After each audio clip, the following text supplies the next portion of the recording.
Hello everyone, welcome back to my channel Edubilla official. हमारे YouTube channel Edubilla official में आप सभी का बहुत बहुत स्वागत है। आप कोई भी परीक्षा दे, शिक्षण से संबंधित खास करके या CDPO हो गया, तो इस सब में जो है शिक्षण अभिवृत्ति एवं अभिरुचि परीक्षण ये पाठ्यक्रम का एक हिस्सा है और इससे सवाल आते ही है। और इसका जो चैप्टर 1 है शिक्षण अभिवृत्ति एवं अभिरुचि का, तो इसका मैं थियोरी आप लोगों के सामने 2 पार्ट में लेकर आ चुकी हूँ। तो इसी का MCQ है। तो चलिए हम देखते हैं अपने वीडियो में इसका MCQ जो टॉप 30 क्वेश्चन है उसको बनाते हैं। चलते हैं हम अपने पहले सवाल की ओर। पहला सवाल है हमारा, शिक्षण के लिए ज्ञान प्रशिक्षण अनुभव तथा अनुसंधान के अतिरिक्त और किस बात की महत्वपूर्ण भूमिका पाई जाती है? सकारात्मक अभिवृत्ति की, अभिरुचि की, A और B दोनों की, या फिर इनमें से कोई नहीं। तो यहाँ पे जो सही जवाब है वो हो जाएगा A और B दोनों। चलते हम अपने अगले प्रश्न की ओर। अभिवृत्ति एक सामाजिक प्रत्यय एवं मानसिक पहलू है। यह किसके व्यवहार के मानसिक पक्ष से होता है? शिक्षार्थी, अध्यापक, व्यक्ति या ये सभी? तो इसका सही जवाब जो है वो हो जाएगा व्यक्ति। तीसरा प्रश्न, मनोवैज्ञानिकों के अनुसार अभिवृत्तियां किसके प्रति व्यक्ति विशेष के विचारों से अवगत कराती है? व्यक्ति, संस्था, परिस्थिति या ये सभी? तो इसका सही जवाब हो जाएगा ये सभी। ये सभी इसका सही जवाब है। चौथा प्रश्न, अभिवृत्ति को कभी कभी मनोवृत्ति भी कहा जाता है क्योंकि यह अभिव्यक्ति है, भावनात्मक गुण प्रदर्शित करती है, संख्यात्मक मैप में सहायक होती है, हमेशा सकारात्मक होती है। तो इसका जो सही जवाब है वो क्या हो जाएगा? वो हो जाएगा भावनात्मक गुण प्रदर्शित करती है। भावनात्मक गुण प्रदर्शित करती है। अगला प्रश्न है, प्रत्यक्ष अनुभूतियां किसके परिवर्तन में सर्वाधिक प्रभावशाली होती है? प्रतिगमन, अभिवृत्ति, अभिरुचि या इनमें से कोई नहीं? तो इसका जो सही जवाब है वो हो जाएगा अभिवृत्ति। प्रत्यक्ष अनुभूतियां अभिवृत्ति परिवर्तन में सर्वाधिक प्रभावशाली होती है। अगला प्रश्न, अभिवृत्ति अनुभवों के द्वारा व्यवस्थित वह संवेगात्मक प्रवृत्ति है जो किसी मनोवैज्ञानिक वस्तु के प्रति सकारात्मक या नकारात्मक रूप से प्रतिक्रिया करती है। यह कथन किससे संबंधित है? रेमर्स से, अल्पोर्ट से, फ्रीमैन से या इनमें से कोई नहीं? तो इसका जो सही जवाब है वो क्या हो जाएगा? वो हो जाएगा रेमर्स। ये किसने कहा था? रेमर्स ने कहा था। हमारा अगला प्रश्न है, जब किसी व्यक्ति, विचार या घटना अथवा संस्था आदि की उपस्थिति हमें सुखद लगती है तथा उसके प्रति हमारी प्रतिक्रिया सकारात्मक होती है तो ऐसी अभिवृत्ति होती है स्वीकारात्मक अभिवृत्ति, सकारात्मक अभिवृत्ति, A और B दोनों या फिर विशिष्ट अभिवृत्ति? तो इसका जो सही जवाब है वो हो जाएगा A और B दोनों। ये स्वीकारात्मक अभिवृत्ति और सकारात्मक अभिवृत्ति दोनों ही होता है। अगला प्रश्न है, घड़ी अथवा प्राकृतिक घटना से के संबंध में व्यक्ति द्वारा व्यक्त किया गया विचार किस अभिवृत्ति को इंगित करता है? सामान्य, विशिष्ट, स्वीकारात्मक, नकारात्मक? तो इसका जो हो जाएगा वो आंसर वो है सामान्य अभिवृत्ति। सामान्य अभिवृत्ति। अगला प्रश्न, एक व्यक्ति में अपनी मां के प्रति श्रद्धा एवं स्नेह का जो भाव पाया जाता है वह विशिष्ट अभिवृत्ति है, परंतु सभी माताओं के प्रति आदर का भाव किस अभिवृत्ति का उदाहरण है? सभी माताओं के प्रति। तो यह हो जाएगा सामान्य अभिवृत्ति। क्या हो जाएगा? सामान्य अभिवृत्ति। यदि एक ही माता के प्रति स्नेह और आदर है तो वो विशिष्ट हो जाता है, और यदि सभी माता के प्रति है तो वो सामान्य अभिवृत्ति हो जाता है।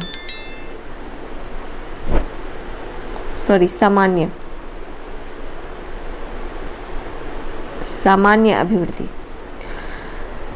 अगला प्रश्न है हमारा,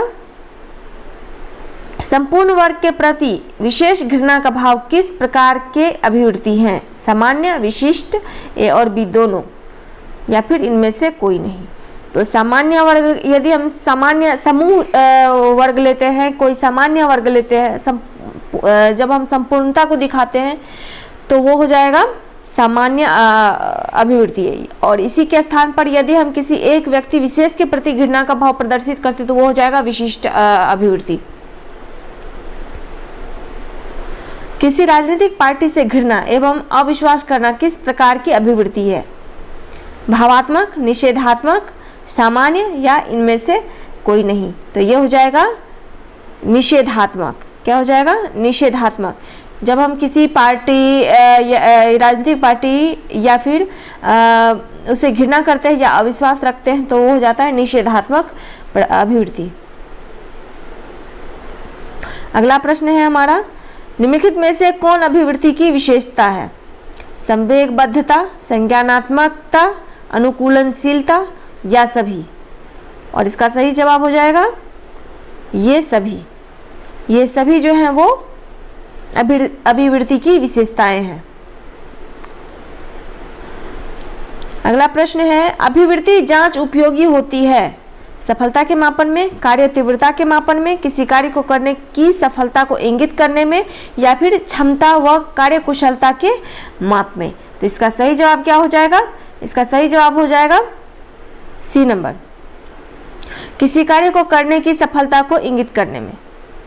हमारा अगला प्रश्न है, एक शिक्षक में विद्यार्थियों को पढ़ाने वाले गुणों का पाया जाना क्या कहलाता है? शिक्षण अभिवृत्ति, शैक्षिक नेतृत्व, अवधान, इनमें से कोई नहीं? तो इसका सही जवाब जो है वो हो जाएगा ए, शिक्षण अभिवृत्ति। 15वां क्वेश्चन है, शाब्दिक एवं क्रियात्मक व्यवहारों से किसका पता लगाया जा सकता है? शाब्दिक एवं क्रियात्मक व्यवहारों से किसका पता लगाया जा सकता है? तो इसका सही जवाब क्या हो जाएगा? इसमें 4 ऑप्शन है, शिक्षण अभिवृत्ति, शिक्षण अभिरुचि, शिक्षण कौशल, शिक्षण शोध। तो इसका जो है वो सही जवाब हो जाएगा शिक्षण अभिवृत्ति। शिक्षण अभिवृत्ति। 16वां क्वेश्चन, निम्नलिखित में से किस विधि द्वारा किसी व्यक्ति की सही अभिवृत्ति का पता लगाया जा सकता है? पहला पूछताछ विधि, दूसरा प्रक्षेपण विधि, तीसरा निरीक्षण विधि और चौथा अनेक्डोटल विधि। तो इसमें हो जाएगा आंसर, वो हो जाएगा प्रक्षेपण विधि। सॉरी। 17वां प्रश्न है, किसी एक क्षेत्र के समूह में व्यक्ति की कार्यकुशलता की विशिष्ट योग्यता या विशिष्ट क्षमता क्या कहलाती है? सहानुभूति, अभिवृत्ति, अभिरुचि या इनमें से कोई नहीं? तो इसका सही जवाब क्या हो जाएगा? इसका सही जवाब हो जाएगा अभिरुचि, सी नंबर। 18वां प्रश्न है हमारा, अर्जित अभिरुचि किस प्रकार उत्पन्न होती है? भाव, ज्ञान, प्रशिक्षण या ये सभी? किससे हो जाएगा? तो ये सभी। 19वां प्रश्न है, यदि कोई बालक किसी खेल में अधिक रुचि लेता है तो वह किस अभिरुचि का उदाहरण है? व्यक्त अभिरुचि, अभिव्यक्त अभिरुचि, परीक्षित अभिरुचि या उपरोक्त में से कोई नहीं? तो ये क्या हो जाएगा? ये हो जाएगा व्यक्त अभिरुचि। यदि कोई बालक किसी खेल में अधिक रुचि लेता है तो वह व्यक्त अभिरुचि का उदाहरण है। 20वां प्रश्न है, शिक्षण अभिरुचि में क्या होना चाहिए? शिक्षण अभिरुचि में क्या होना चाहिए? क्षमता, कुशलता, रुचि या ये सभी? तो इसका सही जवाब क्या हो जाएगा? ये सभी। ये सभी जो है वो होना चाहिए। चलते हैं हम अपने अगले प्रश्न की ओर। तो हमारा अगला प्रश्न है, शिक्षण कार्य में शिक्षण के सिद्धांतों तथा शिक्षण की विधियों को उपयुक्त दिशा में रूप के लिए किसकी आवश्यकता होती है?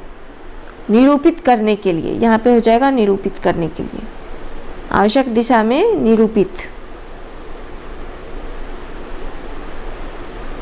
निरूपित करने के लिए किसकी आवश्यकता होती है? एक क्रिया मात्र, एक तपस्या, एक कौशल, एक कला। तो इसका सही जवाब जो हो जाएगा वो हो जाएगा एक कौशल। एक कौशल की आवश्यकता होती है। अगला प्रश्न है, शिक्षण अभिरुचि के संदर्भ में कौन सा कथन सही नहीं है? शिक्षण अभिरुचि में शिक्षण कौशल का मुख्य स्थान है। शिक्षण अभिरुचि अस्थायी गुण है। शिक्षण समय के साथ शिक्षण अभिरुचि विकसित होती है। शिक्षण अभिरुचि के माध्यम से छात्र के भविष्य को दिशा दी जा सकती है। तो इसका जो है वो सही जवाब क्या हो जाएगा?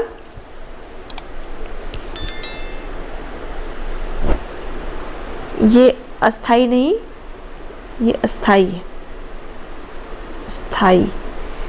और इसका सही जवाब क्या हो जाएगा? यही हो जाएगा। शिक्षण अभिरुचि अस्थाई गुण है, ये गलत है, क्योंकि शिक्षण अभिरुचि जो है वो अस्थाई है। हमारा अगला प्रश्न है, शिक्षण अभिरुचि का एक महत्वपूर्ण पहलू क्या है? शिक्षण अभिरुचि का एक महत्वपूर्ण पहलू क्या है? छात्रों की क्रियाशीलता पर अंकुश लगाने की क्षमता, शिक्षण को रोजगार उन्मुख बनाने की क्षमता, शिक्षण को विद्यार्थी उन्मुख बनाने की क्षमता, या ये सभी? तो इसका सही जवाब जो है वो हो जाएगा क्या? शिक्षण को विद्यार्थी उन्मुख बनाने की क्षमता, सी नंबर।